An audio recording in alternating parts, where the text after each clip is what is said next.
আমাদেরও বাজেট এর মধ্যেই পেশ হবে। সেখানে ২৭,০০০ কোটি টাকা আমরা ২৫-২৬-এ আমরা মানে সেখানে ২৭,০০০ কোটি টাকা আমরা বাজেট পেশ করেছিলাম। আর আমরা ২৪-২৫-এ আর ২৫-২৬-এ আমরা ৩২,০০০ কোটি টাকার বাজেট পেশ করেছিলাম।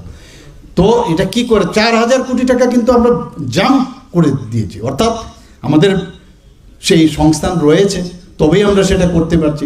এখানে আজকে যারা কর্মচারীরা আছেন, ত্রিপুরাই একমাত্র রাজ্য, এটাও কিন্তু বুঝতে হবে, যেখানে পার্সেন্টেজের কথা যদি আমরা বলি, পার্সেন্টেজের দিক দিয়ে সবচেয়ে বেশি কিন্তু ত্রিপুরাতে আমাদের কর্মচারী সংস্থা। অন্য জায়গায় কিন্তু পার্সেন্টেজের এই যে কর্মসংস্থান রিফর্মের কথা আমি বলছি, কর্মসংস্থান শুধুমাত্র চাকরি দিয়ে নয়, অথচ ত্রিপুরাতে চাকরির কিন্তু একটা ইন্ডাস্ট্রির মতো হয়ে গেছে এখানে, যে চাকরি দিলেই আমাদের রাজ্য ঠিক আছে। অন্যান্য জায়গার মধ্যে অনেকে চাকরি করে না, তার আলাদা এখন যে এত সুবিধা করলো যে মাননীয় প্রধানমন্ত্রীজি, যে লোন নিয়ে ইচ্ছে করলে তুমি নিজে এন্টারপ্রেনার হতে পারো। লাখপতি দিদির আছে কথা বলুন, সেখানেও কিন্তু এই বাজেটের মধ্যে রাখা হয়েছে কি লাখপতি দিদি আমাদের 95%, আমাদের যে টার্গেট ছিল 100%, অর্থাৎ মানে সেইখান থেকে আমরা 95% আজকে আমাদের লাখপতি দিদি এখানে ত্রিপুরাতে হয়েছে। তো প্রতিটা জিনিসে এখন শুধু বলে লাখপতি দিদি হলে চলবে না, তাদেরকে এন্টারপ্রেনার বানাতে হবে। তো এন্টারপ্রেনারের উপর এবার বাজেটে আমি দেখলাম সেখানে জোর দেওয়া হয়েছে।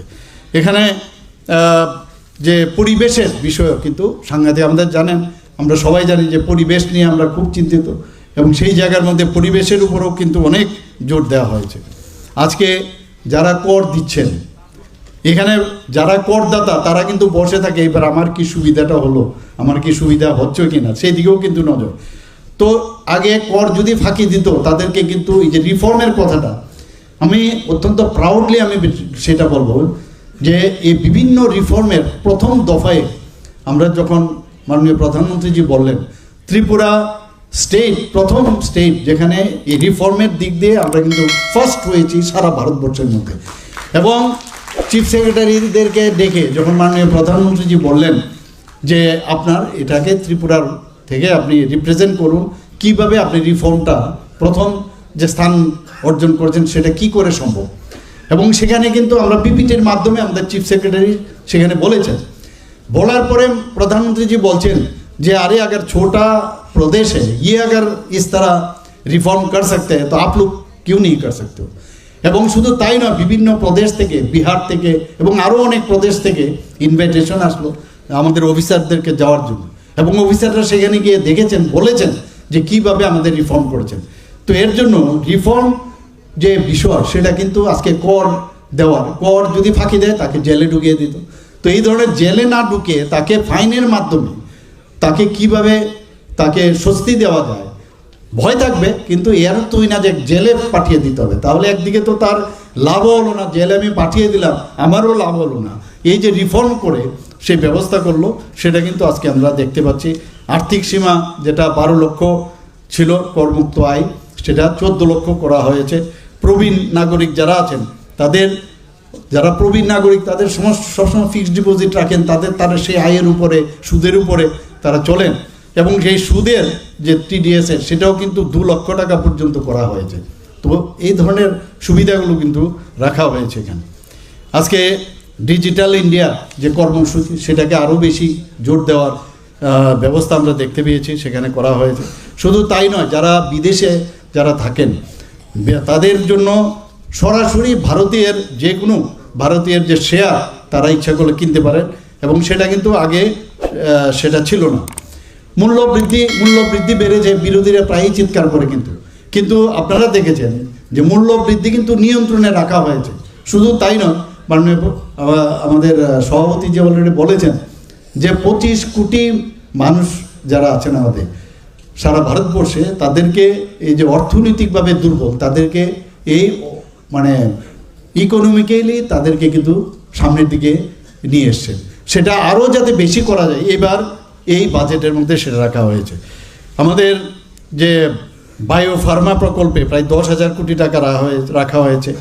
মেগা টেক্সটাইল পার্ক এবং বস্ত্রশিল্পেও যেটা অনেক জায়গার মধ্যে কিন্তু এই বস্ত্রশিল্প কিন্তু নষ্ট হয়ে যাচ্ছিল, বিশেষ করে ওয়েস্ট বেঙ্গল, সেখানেও এই মেগা টেক্সটাইল পার্কের এবং 3টি কেমিক্যাল পার্ক করার বিষয় রাখা হয়েছে।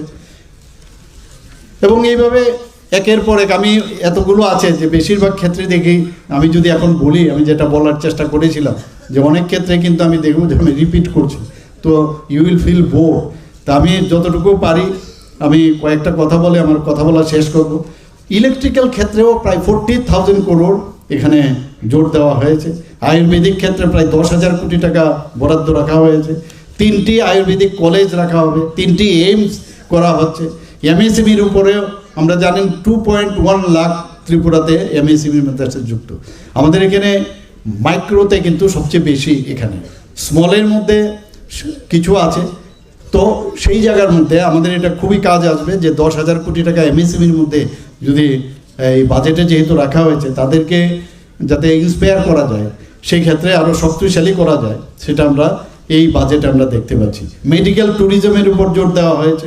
Equity share is very important. সেই 10,000 কোটি টাকা ইকুইটি শেয়ার, সেটা ইকুইটি স্টার্ট আপ, যে তার উপরে সেই ব্যবস্থা রাখা হয়েছে।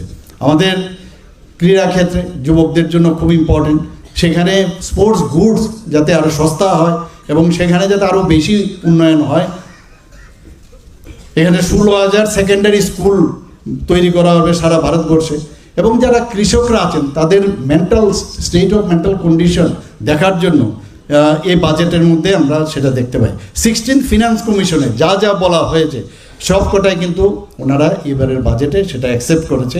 এবং দেখা গেছে মোট আয়ে সারা ভারতবর্ষের সরকারের যা আয় হবে তার 41% সমস্ত স্টেটের মধ্যে সেটা বিতরণ করা হবে। এই নিয়ে আমরাও আলোচনা করছি বিভিন্নভাবে, আমরা ত্রিপুরা স্টেট আমরা কত পাবো, এবং তার জন্য অনেকগুলো ক্রাইটেরিয়া রাখা হয়েছে, পপুলেশন এবং জিওগ্রাফিক্যাল কন্ডিশন এবং অনেক বিষয়গুলো। তাতে গিয়ে আমরাও কিন্তু চুলচেরা বিশ্লেষণ করছি যে ত্রিপুরাতে আমরা সেই আগের তুলনায় আমরা কম পাবো কি বেশি পাবো। তো এই নিয়ে রোজই আমরা কথাবার্তা বলছি সেই দিকে। এবং এখানে মেডিকেল টিডিএস, যারা বাইরে বিদেশে যারা যেত তাদের জন্য কিন্তু বিশেষ করে যারা যুবক সম্প্রদায়ের আছেন তারাই কিন্তু বেশি ঘুরতে যান বাইরে। সেখানে এর সোর্সে যে পয়সাটা কাটা হতো সেটা কিন্তু অনেকটা কম হওয়ার সুবাদে এখন বিদেশ যাত্রাতে কিন্তু অনেক সস্তা হবে। এখানে মেডিকেলেও যারা পড়তে যায় স্টুডেন্টরা বা মেডিকেলে যারা ব্যবসায় যুক্ত, সেখানে টিডিএসেরও যে ব্যবস্থা সেখানেও অনেকটা কম রাখা হয়েছে। মহাকাশ যে বিজ্ঞান তার উপর বেশি জোর দেওয়া হয়েছে, প্রায় 4টার মতো টেলিস্কোপ কেনার, যে আমি যখন দেখছিলাম সেখানে টিভি স্ক্রিনে, সেখানে তার জন্য এই বাজেটে আমরা দেখতে পেয়েছি। প্রবীণ যারা আছেন তাদের জন্য মেডিকেল কেয়ার সিস্টেম রাখা হয়েছে। সেই একের পর এক যে ব্যবস্থা, আমার মনে হয় যে এটা আমাদের জন্য অত্যন্ত, এই যে এবারের বাজেট খুবই গুরুত্বপূর্ণ বাজেট। এবং এই সন্ধিক্ষণ আমার মনে হয় যারা এখানে যুব মোর্চার ভাইয়েরা বোনেরা আছেন, মেয়েরা আছেন, ছেলেরা আছেন, আমি বলবো এটাকে আরও বেশি। এখানে তো আমরা মাননীয় প্রধানমন্ত্রী যে কালকে একটা সুন্দর জিনিস বলছেন যে এআই কিন্তু এবার মানে শিক্ষা ক্ষেত্রে কিন্তু এআইকেও কিন্তু ছাড় দিয়েছে।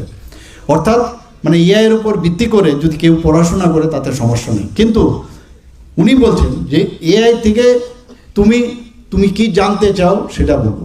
তো তোমাকে 5-10টা পয়েন্ট বললো, কিন্তু এই ফর এক্সাম্পল তোমাকে বললো, তুমি যদি বলো যে আমি আজকে আমার যারা লিজেন্ড ব্যক্তি ভারতবর্ষে তাদের সম্পর্কে আমার কোন কোন লিজেন্ড ব্যক্তি তুমি আমাকে নাম দাও, তো সাথে সাথে 10-15টা তোমার মানে লিজেন্ড ব্যক্তির নাম দিল। তুমি ওই যে লিজেন্ড ব্যক্তি তাদের এই লিস্টটা নিয়ে বিভিন্ন বইয়ের দোকান থেকে ওই বইটিগুলো নিয়ে আসবো, এবং তাদের সম্পর্কে যখন তুমি জানবে তুমি কিন্তু এআই তোমাকে হেল্প করলো, পুরোপুরি কিন্তু এআইয়ের উপর ডিপেন্ড না করা।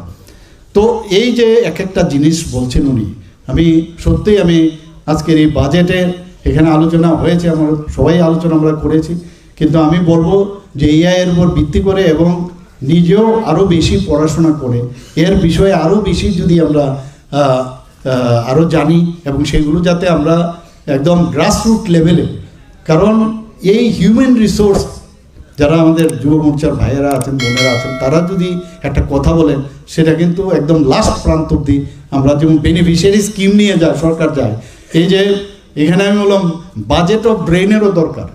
আমাদের বাজেটও ব্রেনও দরকার। আমরা সারাদিন এই বছরটা আমরা কি করব, এই বাজেট নিয়ে আমার লাস্ট প্রান্ত অবধি সব মানুষকে আমার বলা, নিজেদের মধ্যে আলোচনা করা, তবেই যাকে গিয়ে এটা সার্থকতা আসবে। সবাইকে আবার অসংখ্য ধন্যবাদ দিয়ে, বিশেষ করে মাননীয় প্রধানমন্ত্রীজি